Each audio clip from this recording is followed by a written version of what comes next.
Thanks for tuning in to the Urban Scope podcast. I'm back with more LA Rams news. Now, being an LA Rams fan, I have sad news that I had to report.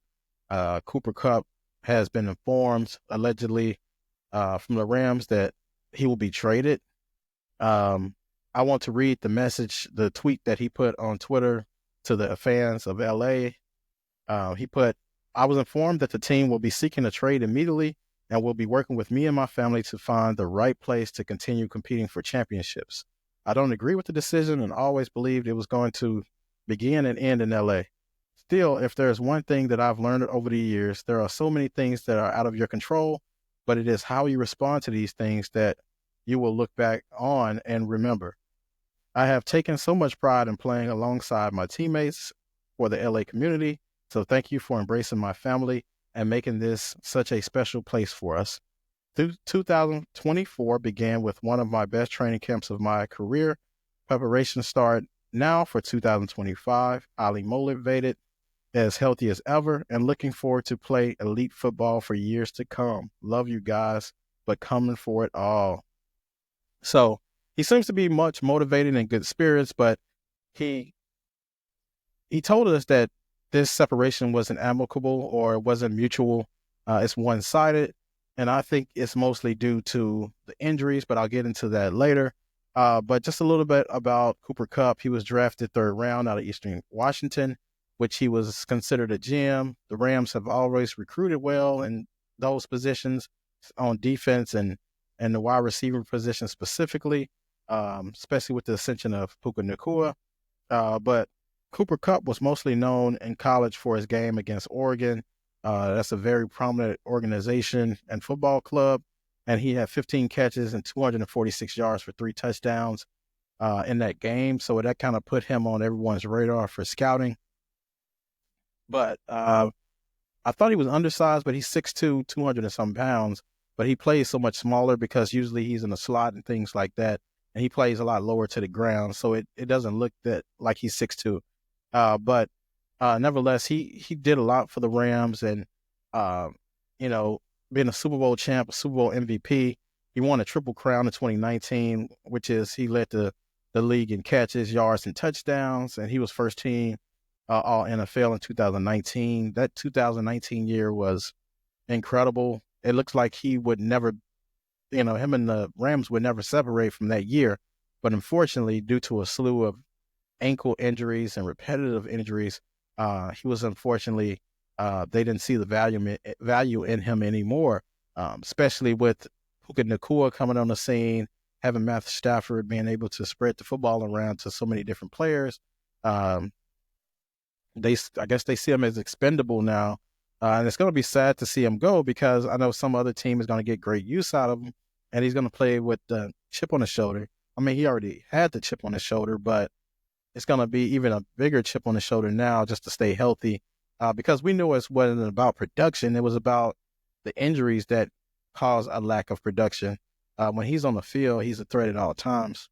And to win Super Bowl MVP is very difficult to do, especially when your quarterback is throwing to you and he's throwing to other people. So he's going to have, exceptional amount of yards as well, and opposed to you, who just have the yards for the catches you have, but he's spreading the football all around. He touches the football every play. So that just shows you how dominant he was in that Super Bowl. And to be able to win that Super Bowl against the Bengals was just phenomenal. It came down to the last second, and Aaron Donald made that game stop and play. But Cooper Kupp was a very essential and key part to that Super Bowl, and he'll always be remembered in Rams lore for that. But I talked about this in previous podcasts that injuries rob our favorite players and players alike in their ability to produce. And it's not just the injuries to those players, but it's injuries to players that are associated with that player. For example, Tyreek Hill didn't even have 1,000 yards receiving this year, mostly due to having quarterbacks other than Tua, because Tua wasn't healthy. So Tyreek wasn't able to produce because he had no one to get him the football down the field. He's a down the field threat. He's not one of these dink and dunk type of players. He can do that, but most of his game is predicated down the field. That's why he works so well with Mahomes he worked so well with Tua because they were able to get him the football in those spots. He was playing with mostly game managers, no disrespect to those quarterbacks, but, they were put on the spot. They were impromptu. So, and then you think about CeeDee Lamb's production could have been more as well without, if he had Dak, but he really didn't have Dak, due to injuries and things like that. So it was very tough to see these players do that. And that's why you have to respect these longevity records like Emmitt Smith's most career rushing yards, Walter Payton, players like that. Those rushing records might not ever be broke again because we know the longevity of players has just been reduced over the last, couple decades.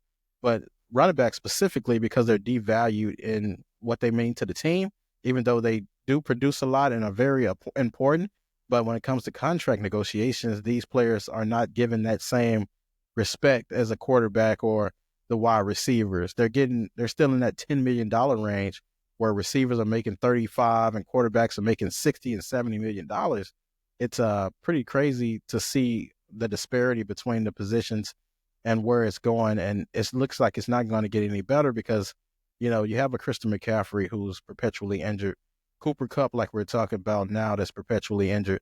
And all these players are just giving the owners, or the injuries are giving these owners more leeway to say, well, we can't give you these guaranteed contracts because of these injuries. That should be more reason to give these players guaranteed contracts just because of the length of time that they have to play, but they produce so much when they're on the field.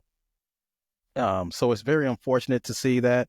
And that's why these negotiations are so important, because these negotiations determine, people's livelihoods, their the fortunes or the wealth that they can acquire for their families in such a short amount of time. These players, unfortunately, are at risk every play of getting hurt and never playing again. But unfortunately, the owners, they, unless you're a quarterback, they kind of nitpick you with the coin. So it's very difficult for players to be in. But, getting back to Cooper Kupp, I think he will land with a good team and he'll prove the Rams wrong. I believe, unfortunately for, us as Ram fans, I think he would probably go within the conference. Could the 49ers take him and do things with him? Like I said, Kyle Shanahan is a mastermind with the playbook and he can figure a place for him. I think Cooper Kupp, as long as he's in like not a number one and number two, he can be a good number three and play a limited role with his injury history and be able still to be effective for your team.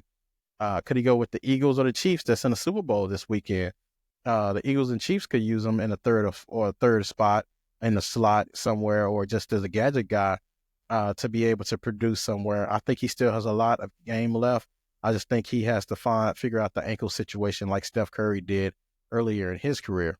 He still has neck injuries here and there, but for the most part, he's still productive.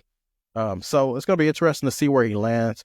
Probably some close, in the off season, I will report on free agency. But until then, thanks for tuning in to the podcast. And until next time, I'll see you next time.